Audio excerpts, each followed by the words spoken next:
देखिए बच्चों, पिछली क्लास में आपने सदिश बीजगणित में प्रश्नावली 10.1 के प्रश्न नंबर 4 तक हल कर लिए थे और वहां पर हमने बताया था केवल एक ही प्रश्न बचा है, वो सत्य सत्य वाला। लेकिन अगर हमें केवल सत्य सत्य बताना होता तो 1 मिनट से पहले हो गया होता।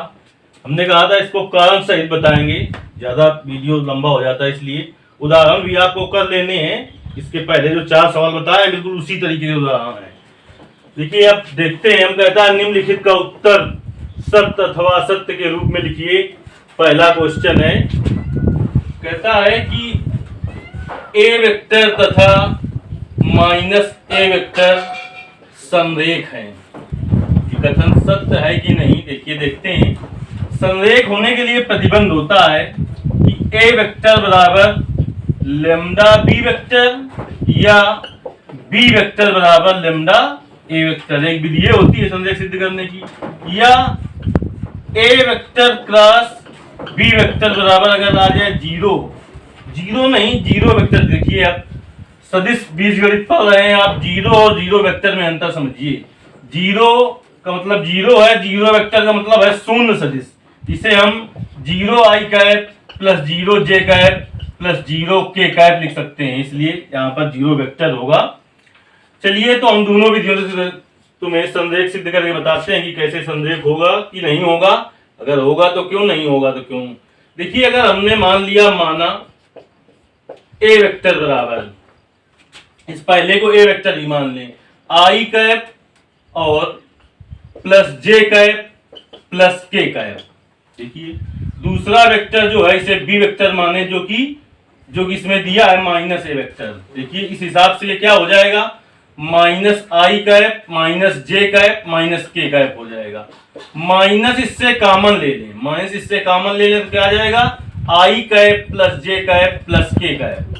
देखिए बी वेक्टर बराबर क्या आ गया, माइनस, और ये क्या का मान है, ए वेक्टर का मान है।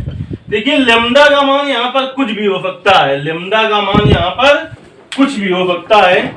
तो देखिए लेम्डा का मान यहाँ पर -1 है, बी वेक्टर इसके बराबर आ गया, ए वेक्टर के बराबर आ गया। लेम्डा यहाँ पर जो ये मान जो है -1 मान, यहाँ पर -2 मान हो, -5 मान हो या 5 मान हो तो संरेख होगा। यहाँ पर लेम्डा का मान कुछ भी हो सकता है, यानी जैसे यहाँ पर होता -2 आई कैप -2 जे कैप -2 के कैप, तो -2 कॉमन ले लेते, फिर आ जाता आई कैप प्लस जे कैप प्लस के कैप, ये इसके बराबर आ जाता, तो ये संरेख था। तो देखिए बी वेक्टर बराबर आ गया माइनस का ए वेक्टर, तो ये हो गया संरेख। ये पहली विधि से हो गया, बी वेक्टर बराबर माइनस ए वेक्टर आ गया तो ये संरेख हो गया। यहाँ पर ये लेम्डा का मान है, लेम्डा का मान कुछ भी हो सकता है, जैसे ए वेक्टर बराबर इतना होता और बी दूसरा जो सदिश होता वो होता 5 आई कैप प्लस 5 जे कैप प्लस 5 के कैप, तो 5 कॉमन ले लेते, इसके बाद जो आई जे के गुणांक है वो मिल जाने चाहिए, तो बी वेक्टर बराबर 5 ए वेक्टर आ जाता। यानी कुछ भी कॉमन लेने के बाद फिर सदिश बराबर आ रहे हैं तो संरेख होते हैं। दूसरी विधि से हम आपको बताते हैं संरेख है कि नहीं। ए वेक्टर क्रॉस बी वेक्टर, देखिए तो आई कैप जे कैप के कैप, ए वेक्टर ये है तो हो गया 1 1 1, और बी वेक्टर का मतलब माइनस ए वेक्टर हो गया -1 -1 -1। अब देखिए माइनस हम ले लें इससे कॉमन तो क्या आ जाएगा, आई कैप जे कैप के कैप और 1 1 1 1 1 1। देखिए अब इसका प्रसार करें तो सही है, नहीं सारणिक में आपको पढ़ाया गया है, यदि किसी सारणिक की 2 पंक्तियां या 2 स्तंभ सर्वसम है तो उस सारणिक का मान 0 होता है, तो इसका मान 0 आ जाएगा। नहीं आप प्रसार भी कर लेंगे तो -0 आई कैप -0 जे कैप -0 के कैप आएगा, यानी कि जो माइनस से तुम्हें कुछ मतलब नहीं होता, अगर 0 है तो 0 आई कैप 0 जे कैप 0 के कैप आ जाएगा, तो ये हो जाएगा 0 वेक्टर का मान। तो देखिए दोनों विधियों से हमने बता दिया कैसा है, ये संरेख है, इसलिए कथन सत्य हुआ। चलिए दूसरा देखते हैं। अब हम सेकेंड पार्ट देखते हैं इसका। कहता है 2 संरेख सदिशों का परिमाण सदैव समान होता है। 2 संरेख सदिश जो होते हैं, कहता है उनका जो परिमाण होता है सदैव समान होता है। 2 संरेख सदिशों का परिमाण सदैव समान होता है। देखते हैं सही है कि गलत है, इसको हल करके देखते हैं। मान लिया हमने माना ए वेक्टर बराबर आई कैप प्लस जे कैप प्लस के कैप, और बी वेक्टर बराबर मान लो कि -2i cap -2j cap -2k cap. तो -2 कॉमन ले ले तो आ जाएगा i cap plus j cap plus k cap. तो यहां से देखिए बी वेक्टर बराबर -2a वेक्टर आ गया। इससे क्या सिद्ध हुआ? इससे सिद्ध हुआ कि ये दोनों जो संरेख हैं, दो संरेख सदिश हैं, तो ये संरेख हुए कि ना हुए? क्यों कि वही आ गया बी वेक्टर बराबर लेमडा ए वेक्टर। ये दोनों संरेख हैं, लेकिन अब हमें ये सिद्ध करना है कि जो संरेख सदिश हैं इनका जो परिमाण होता है, परिमाण कहता है सदैव समान होता है। देखते हैं परिमाण सदैव समान होगा कि नहीं। ए वेक्टर का परिमाण यानी मापांक निकालते हैं। अंडर रूट आई के गुणांक का स्क्वायर, आई का गुणांक 1 है, 1 का स्क्वायर 1 होगा, प्लस जे के गुणांक का स्क्वायर, जे का गुणांक 1 है, 1 का स्क्वायर 1 होगा, प्लस के गुणांक का स्क्वायर, के का गुणांक 1 है, 1 का स्क्वायर 1 होगा, √3 आ गया। √3 आ गया। अब निकालते हैं बी का परिमाण या मापांक। देखिए मापांक निकालते हैं इसका, तो -2 और आई कैप प्लस जे कैप प्लस के कैप। देखिए मापांक अगर -2 है तब भी 2 आता है, और प्लस का 2 है तब भी 2 आता है। तो देखिए 2 हो गया इसका, आई कैप प्लस जे कैप प्लस के कैप, इसका मापांक ज्ञात कर लेते हैं। चाहे अभी अभी इसी सवाल में ज्ञात किया है इसका। देखिए ये बन गया, इसका मापांक कितना आया है? √3। इसका आई कैप प्लस जे कैप प्लस के कैप। तो देखिए दो संरेख तो थे सदिश, लेकिन इनका क्या मापांक बराबर आया? क्या नहीं आया। इसलिए कथन कैसा हुआ? इसलिए कथन हुआ असत्य। चलिए इसका थर्ड पार्ट देखते हैं। कहता है समान परिमाण वाले दो सदिश संरेख होते हैं।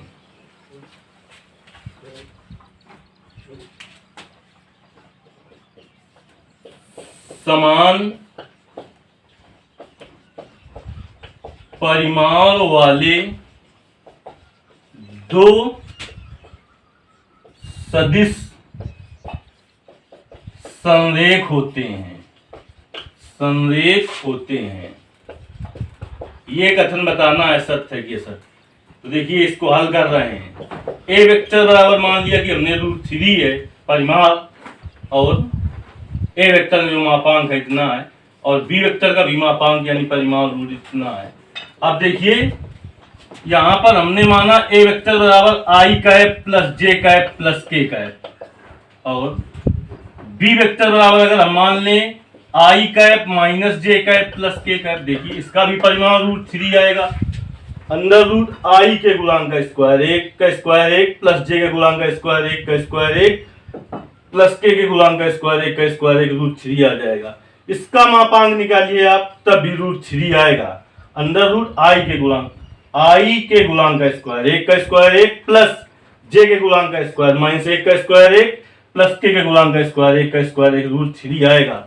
लेकिन ये दोनों संरेख नहीं है, क्योंकि आप माइनस कॉमन भी ले लीजिए। जैसे कि बी वेक्टर है आई कैप माइनस जे कैप प्लस के कैप है, कुछ कॉमन लेने के बाद इसके बराबर आ जाना चाहिए, यानी बी वेक्टर और लेमडा वेक्टर आना चाहिए। अगर हम माइनस कॉमन भी ले लें तो हो जाएगा -i cap plus J cap minus के कैप। तो ये क्या बी के बराबर ए के बराबर आ गया? क्या नहीं आया? यानी बी वेक्टर बराबर लेमडा वेक्टर आया क्या? इसलिए कथन कैसा है? असत्य है, यानी कि समान परिमाण वाले दो सदिश संरेख नहीं होते हैं। देखिए कथन हो गया। अब देखते हैं हम चौथा कथन क्या कहता है। कहता है समान परिमाण वाले दो संरेख सदिश समान होते हैं।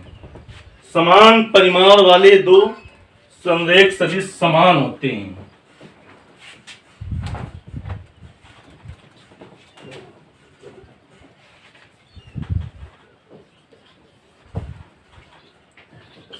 समान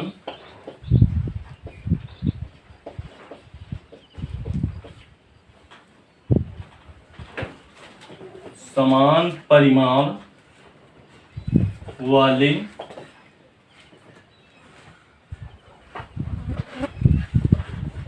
दो संरेख सदिश समान होते हैं। हल करते हैं इसको। हमने मान लिया, माना समान परिमाण वाले होना चाहिए। देखिए समान परिमाण वाले हों और दो संरेख सदिश हों, संरेख सदिश हों, समान होते हैं। देखिए हमने मान लिया, माना ए वेक्टर बराबर आई कैप, पहले हम परिमाण समान दिखाते हैं। तो माद ए वेक्टर बराबर मान लो कि √3 है और माद बी वेक्टर बराबर भी √3 है। देखिए यहाँ पर हमने माना ए वेक्टर बराबर आई कैप प्लस जे कैप प्लस के कैप और बी वेक्टर बराबर मान लिया हमने माइनस आई कैप माइनस जे कैप और प्लस ए माइनस का के कैप मान लिया। देखिए माइनस इससे हम कॉमन ले लें तो आ जाएगा आई कैप प्लस जे कैप प्लस के कैप। तो समान परिमाण, देखिए परिमाण भी दोनों का यही आएगा। क्यों? देखिए इसका निकालते हैं परिमाण, मॉड ए इसका निकालते हैं, कितना आएगा अंडर रूट आई के गुणांक का स्क्वायर 1 का स्क्वायर 1 होगा और जे के गुणांक का स्क्वायर 1 का स्क्वायर 1 होगा प्लस के गुणांक का स्क्वायर 1 का स्क्वायर 1 होगा। और संरेख पहले है, देखिए संरेख पहले हमने दिखा दिया है। यहाँ से बी वेक्टर बराबर आ गया है लेमडा ए वेक्टर, यानी लेमडा का मान -1 है। तो ये संरेख तो है, परिमाण बराबर दिखा देते हैं। अब बी वेक्टर बराबर क्या होगा, मॉड बी वेक्टर, इसका मापांक क्या होगा, मापांक माइनस और आई कैप प्लस जे कैप प्लस के कैप। तो देखिए इसका -1 है, जैसे कि अभी ने बताया -1 का मान भी 1 होगा और 1 का मान भी 1 होगा। तो ये प्लस का 1 आ गया। अब इसका प्लस का 1 जब आ गया तो बच्चा आई कैप, यहाँ पर प्लस का 1 आ गया प्लस जे कैप और प्लस के कैप। इसको हल किया है बी पर, यहीं पर मापांक निकाला है हमने, कितना निकला है √3। तो देखिए संरेख भी हैं और समान परिमाण के भी हैं। कहता है सदिश समान होते हैं, तो क्या दोनों सदिश समान थे क्या? नहीं थे ना, इसलिए ये कथन भी कैसा हुआ, असत्य हुआ। इस वीडियो में इतना ही, अगले वीडियो में आगे बताया जाएगा। धन्यवाद। बात वाले क्यों